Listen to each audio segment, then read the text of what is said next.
Hey everyone, I just got back from the Infocom show at Vegas. I'm really tired, but while I was there, I gave a presentation on live streaming that was really well received, and it had a lot of information in there that I'd like to share with you. So I'm going to redo it for you here on YouTube.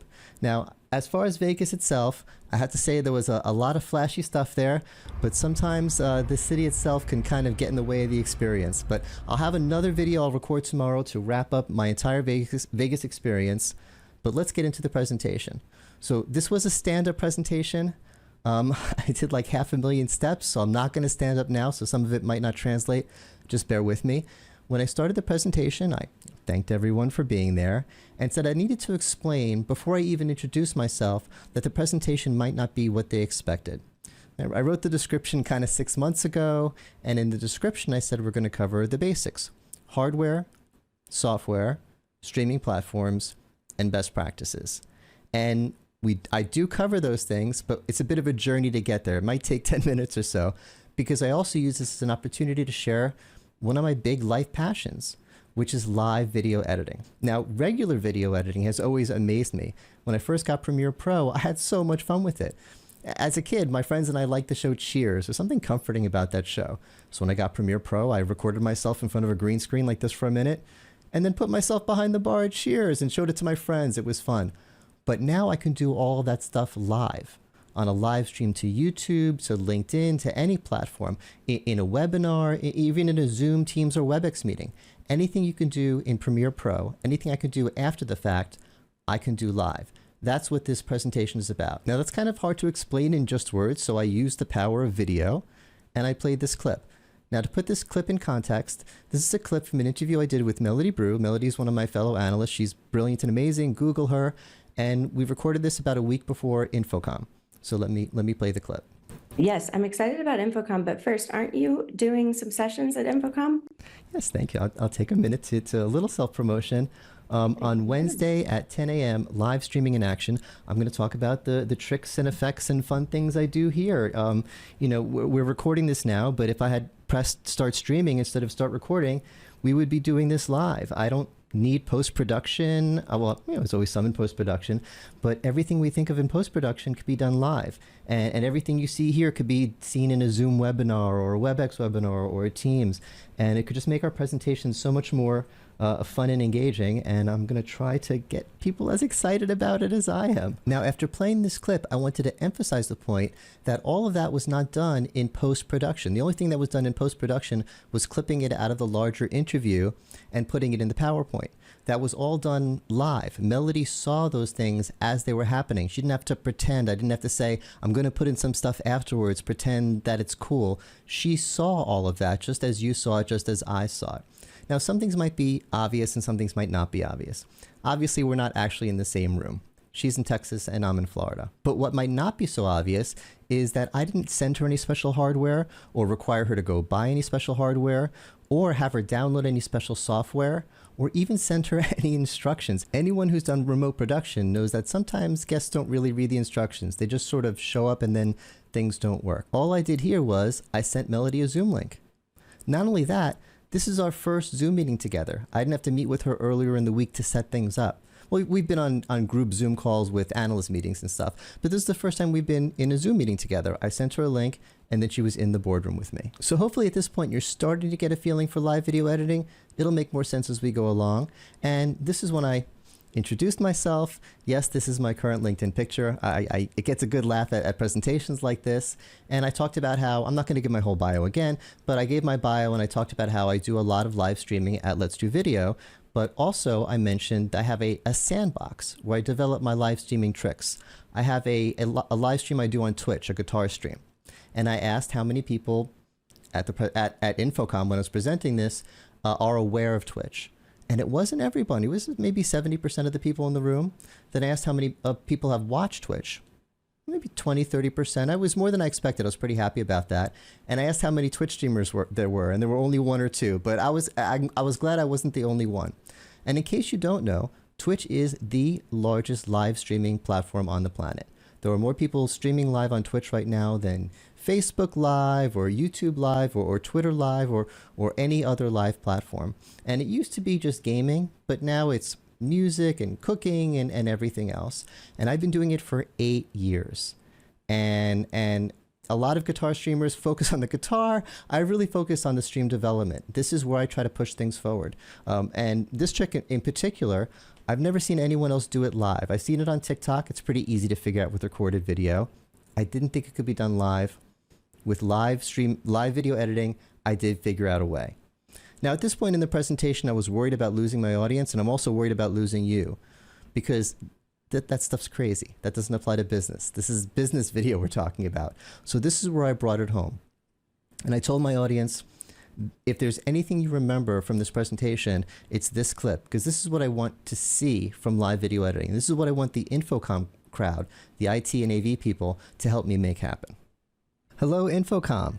Okay, the guitar stuff is fun, but let's get down to work. Let me show you how we can use this in a real business situation. Let's just apply a little bit of this live editing technique to our typical webinar.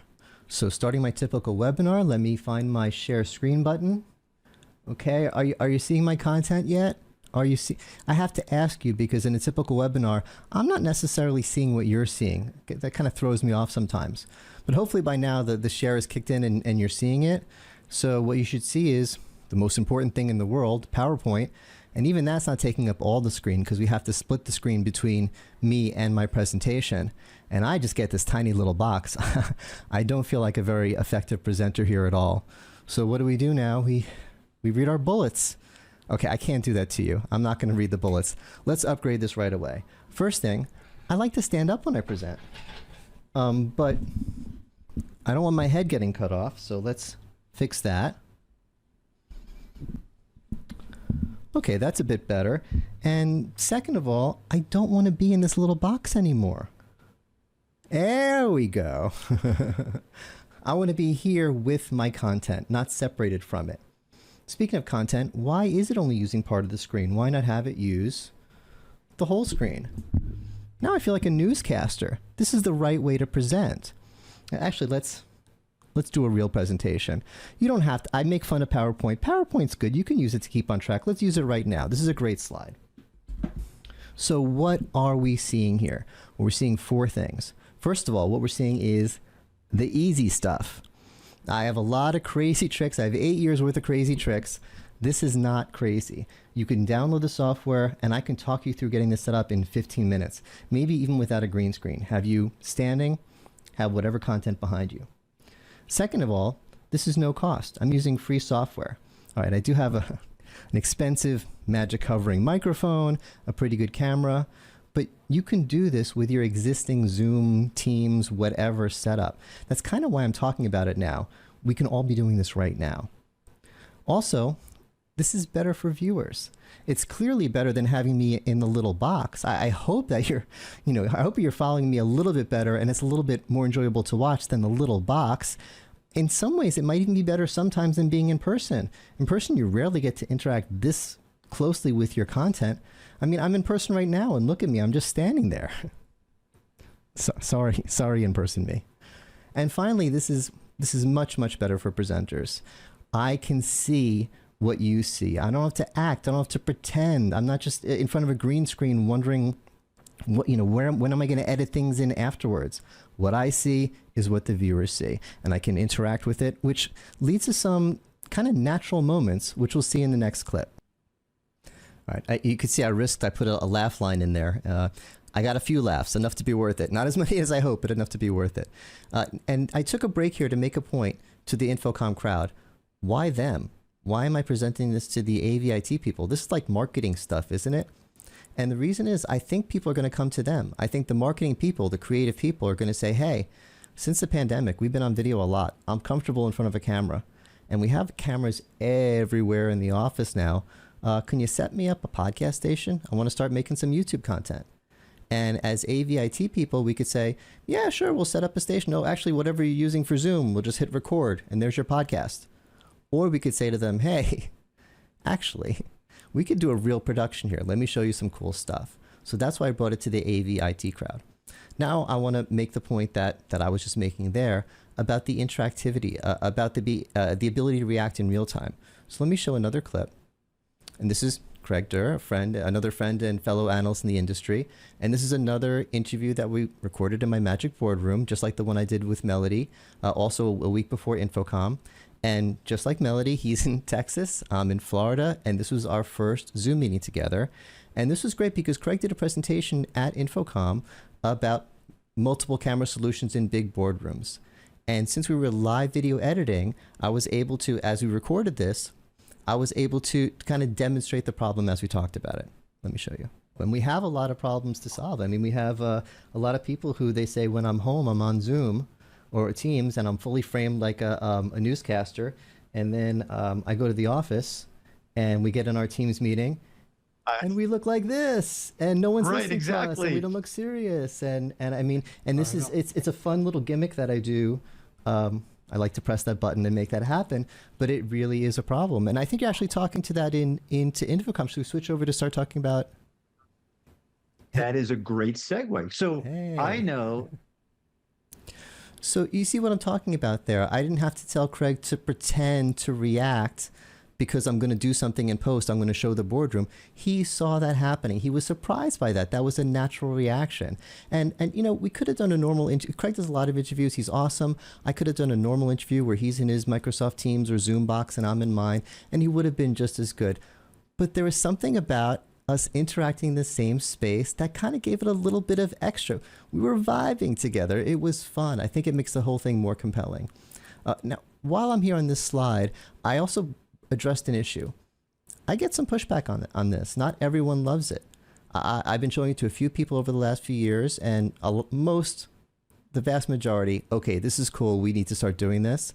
But 1 out of 10 say, David, this isn't right. This is no good. This doesn't work for me. I don't think you should be doing this even. Not just it's not good for me, it's not good for you. Talk to me. And they're saying I shouldn't do it. And they all have the same kind of complaints, and it's all with implementation. So I want to address it now because they're right, but I think they're missing the big picture. They'll say things like, my lighting doesn't match Craig's lighting. So you could tell that we're not really in the same room.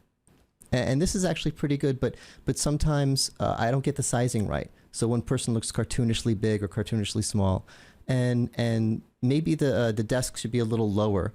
Sometimes I have it really too high and we look like little kids behind the desk. Those sorts of things. And you know what? You're right about all those things. But then when you do it better. You know what I mean? When you have a team to do it, I'm here by myself. I'm doing the best I can. I think this is pretty good. Those things can be fixed. That doesn't mean the concept doesn't work. And also I felt like, say my quality is here and you're saying it should be here, and television quality is all the way up here. Where's a normal webcast? Down here? And when I did that live, I got a big reaction. Everyone seemed to agree. Okay, you can criticize this, but compare it to a regular webinar. One last point I made about this. In real life, Craig is significantly taller than me, and there's nothing I could do about it. But in my Magic Boardroom, we're about the same height. You really can do anything you want. I have another quick clip just to show the natural reaction, what really makes live video editing so magical for me. This is another clip from my interview with Melody. I did a panel. So when they flashed this slide, they did not. There's my panel. When they flashed this slide, they didn't. So you see what I'm talking about here. That was a nice little moment. I had the picture of her panel. Now, I could have put it in post, and it still would have been nice to have, nice to see. But here she was able to see it and react to it, and it was just a nice moment. I think that's a big part of what makes this live video editing so special. So at this point in the presentation, I got to the meat and potatoes. I really do have some valuable information to share. I've been doing a lot of live streaming. So let's get into the streaming platforms, hardware, software, and best practices. First, the platforms. And one of the best tips I have in this entire presentation is to check out a service called Restream at restream.io. It's changed the way I stream. I used to connect my streaming software to, let's say, YouTube, and then stream to YouTube. And if I wanted to stream to LinkedIn, I would disconnect it from YouTube and connect it to LinkedIn and stream to LinkedIn. Now I just have my software connected to Restream and figure out everything from there and can send to multiple locations at a time. So these are all my streaming services, and you can see right now I have 2 selected. So if I start my streaming software, it'll push to Restream, and Restream will push it to the Let's Do Video YouTube channel and my LinkedIn channel. So which platforms should you push to after you get it to Restream? Well, obviously, wherever your audience is. If your audience is on FaceTime, you're going to want to look into FaceTime Live. For me, I found most of the social media streaming just doesn't work for me or is too complicated. TikTok's tough to get working. Instagram is tough to get working. Twitter, I just haven't found a lot of benefit there. For me, LinkedIn Live and YouTube Live have both been great, and for different reasons. LinkedIn Live has become what I've always hoped it would be. I didn't used to like LinkedIn Live, but it's really become Twitter for business. I post something in LinkedIn Live or a regular post. My colleagues see it. My business colleagues and friends see it. And if they think their colleagues and friends will see it, they reshare it and those people see it. That's exactly what it should be. YouTube, it's completely different. It's not social media. That's my library. The great thing about YouTube Live is when your stream is finished, it becomes a regular YouTube video. And not only can you share it with your friends and colleagues and followers, YouTube has discoverability. YouTube knows what your content is, and if they have a viewer who might find it interesting, they will show it to that viewer. YouTube has been great for me. So that was the basics on platforms, and then I get into hardware. And I did something that's not recommended in a presentation, something I usually don't do. I recommended specific hardware. And I hate to say you need to get anything to get started streaming. You really can stream with whatever you have. But if there is anything you need, it is this device. This is the Elgato Stream Deck. And I complained that why isn't Elgato here? Elgato markets to gamers, streamers. They should be marketing to professional streamers. They have business streaming gear. And then I went out to the floor and they were there. So welcome Elgato to our world, business streaming. Here is my Elgato Stream Deck right here. And you might be thinking, oh, you know, what's the big deal, David? It's 15 buttons. It's actually infinite buttons. You can put in different profiles. You completely change the buttons. There's folders. So you could have 15 buttons within a button and a folder within a folder. And the buttons don't just do streaming. Obviously, I'm using it to move things around right here. They can do anything. There's a Zoom plugin for the Stream Deck. So you could start recording or mute yourself or end the call, all the Zoom functions. There's a Microsoft Teams plugin for the Stream Deck. You can control Excel from the Stream Deck. This is an amazing business tool. And obviously, it's amazing for streamers. Every serious streamer I know and most casual streamers I know have a Stream Deck. And they come in different sizes. There's bigger ones, smaller ones with dials. Definitely, if you're starting your streaming journey, the first thing you should do, go to Elgato's website and look at the Stream Decks. There was one other piece of gear I wanted to discuss in particular, and this isn't a must-have. I don't have it yet, but it is the next item on my wish list, and it's also made by Elgato. It is the Elgato Prompter. It fits in front of the camera, so you're giving perfect eye contact, and it's a monitor. And what's great about it, it's not just, oh, use their app so you could put in your scripts so you can, do teleprompter stuff. It's a monitor. You can put anything on it. So in this example, I love this example. Here we have a Twitch streamer, and what he has on there is Twitch chat. So when he's answering the chat, he's giving perfect eye contact to the chat. That's streamer nirvana. That made me really happy. And in this picture, there's so much Elgato gear. They really have a professional streamer setup. Elgato microphone, Elgato mic arm, Elgato mic, Elgato hardware mixer, various stream decks. They even have an Elgato webcam. We just need to realize that these aren't gamer tools. They really are a professional streamer kit. Now, there's a little bit more to the hardware discussion, but first I had to explain this video that I was playing while I was talking about it. Here I am. Like I said, I always wanted to be behind the bar at Cheers. During my guitar stream, if I say the voice command, sitcoms and art, my bot hears it and goes to a random scene like this. I have like 30 of them. I don't even know which one's going to come next. And it'll stay there for about 2 minutes and then go to another one. Now, I switched it up here. I made it more like 10 seconds and then 2 minutes so that people could see more of them. As I'm talking about hardware, I want people to get ideas of what we can do during live streaming. Now, this doesn't actually have to do anything with what I'm talking about. I just wanted to give people ideas, and I just didn't need a slide for this. And to be honest, I kind of wanted to show off a little bit. Because the hardware discussion, we don't need a slide. It's easy. The hardware is easy. When I started in this industry, video gear in particular, it was expensive. It was hard to configure, it was complicated, it was hard to use, it was unreliable, and it was low quality.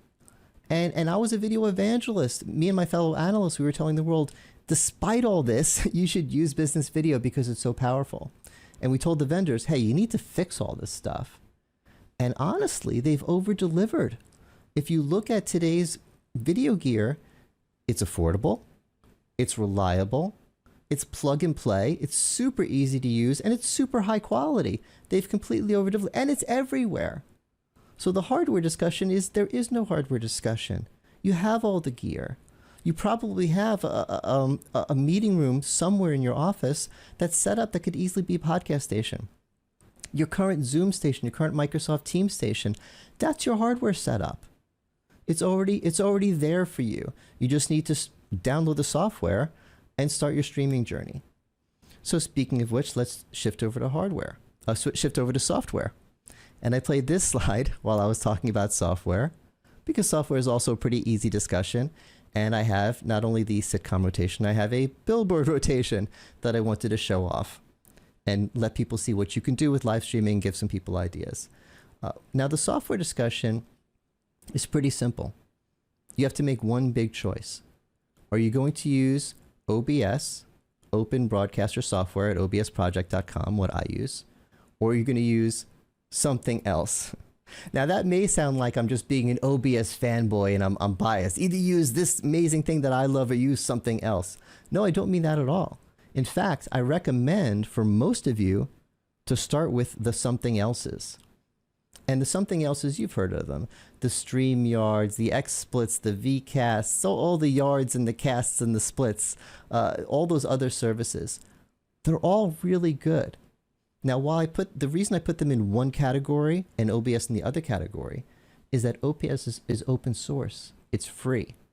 That's why most streamers in the world use it. Everyone's using OBS because it's free, it's great to start with. But it's not easy to use. And because you're not paying for it, if something breaks, you have no one to yell at. You have no one to help you. Yeah, they have a Discord, they have some support, but they don't have professional technical support. If you're paying for StreamYard, someone will help you with it. So if you're doing a professional broadcast for as part of your job, you might want to use one of the yards or one of the casts or one of the professional services. Last point about the software. The paid services are great because generally you install them and they'll have some templates you can get started right away, and the features are easily understandable. But with OBS, you could really do anything. So a few months ago, I had this idea for a magic whiteboard that I could do a wipe reveal and have it slowly hide itself again. So I Googled how to do it, tried to find a tutorial, and I couldn't see where anyone had ever done it live before. I couldn't find any plugins for it. I wasn't even sure if it was possible. And then I started playing with OBS. I spent way too much time on it, and I got it to work. It was a little glitchy, but I got it to work.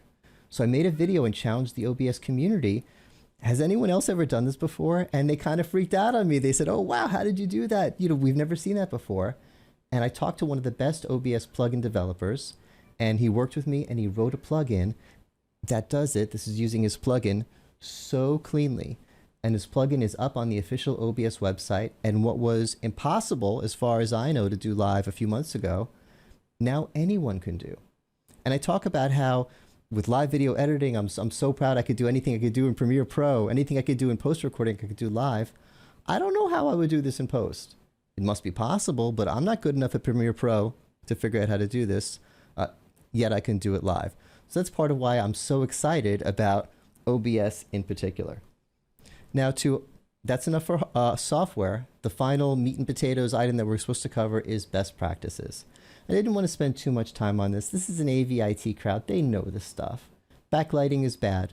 Microphones work better when they're close to your mouth. I mean, come on, you don't need that much best practices. But I do have one crucial best practice, and that's about interactivity with your viewers. I've attended some webinars recently where chat was turned off. Are you kidding me? Not only do I want chat turned on, I want to put chat, as you'll see in a second, up on the screen. Chat, for some reason, chatters love it when they see themselves on the screen. Twitch does it all the time. I don't see it enough on YouTube. So this is a clip from a webinar I did for Avixa earlier in the year where I did that kind of interactivity. Let me play the clip. So I want to ask chat for a quick favor before we get started. If you agree with me, if you appreciate the Avixa community, could you type the number 1 in chat and hit enter? Can I see some ones in the chat? Let's see what we got here.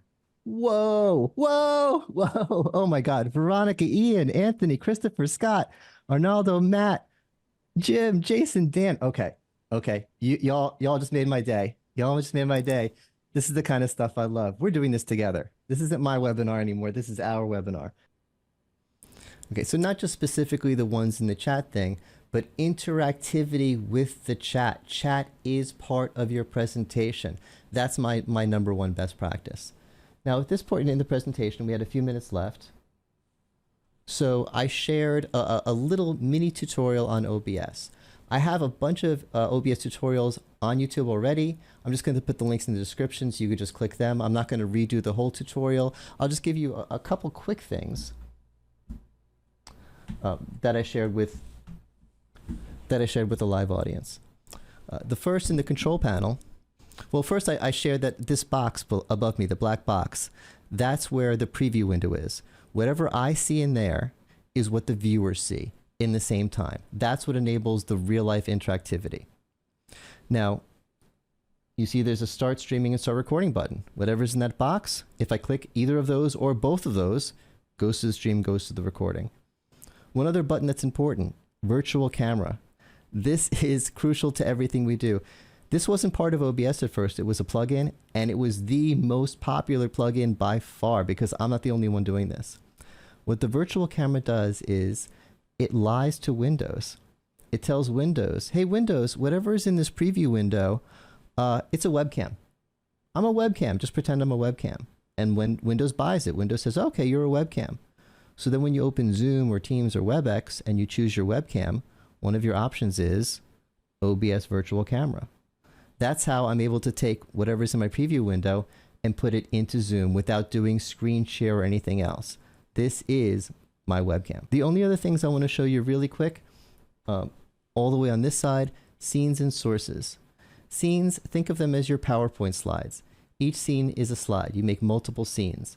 And sources are your elements of the slide. Just like with a PowerPoint, you can add images, videos, different things. But you can add a lot more here. You can add browsers. You could just have a live website up there. And video capture device is your webcam. You add your webcam, you move it where you want to, you add your background image, you move that where you want to. That's basically how you set up a scene. And then you just make multiple scenes, each with their own sources. So if in scene 1 and scene 2 I have the same exact background, but in scene 1 my webcam's over on this side and in scene 2 my webcam's over on this side, when I switch between scene 1 and scene 2, it'll look like my webcam's moving from one side to the other. Again, I don't want to get into it too much here. I have a bunch of tutorials. I'll link them below. But that basically was my presentation. I hope you enjoyed it as much as the live audience did. If you have any questions, please put them below in the comments. And thanks for watching. Please like and subscribe.